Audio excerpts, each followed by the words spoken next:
We got ourselves a VW air-cooled. This is a Type 3. And the issue with the car, I changed the cap, and the condenser came with the cap. And the car started, everything's great, awesome. I go to drive it, 10 minutes into it, it shut off, started up, turned on, and then finally just shut off and it wouldn't start. So I was playing around trying to figure out what the issue is, and the condenser right here, this is the original one. I shouldn't say the original one, this is the new one. And the problem with the new one from the manufacturer, I got a feeling that the bracket that came with it, let me put the stand here so you can see it, is backwards.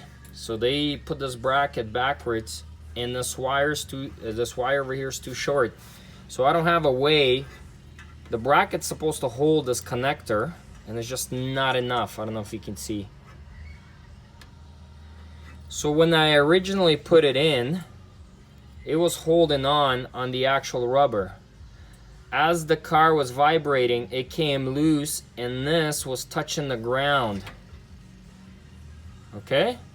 So once it's touching the ground, you don't have a spark. So what I'm gonna do here, I'm gonna extend this wire farther, make sure the actual bracket is holding it so the vibration doesn't have a chance to pull it out. Just temporarily to get me going, I put the original back in, right there.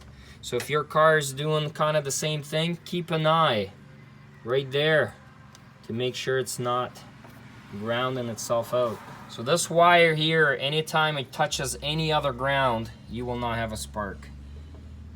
And that's your negative, and that's your positive. Hope that helps.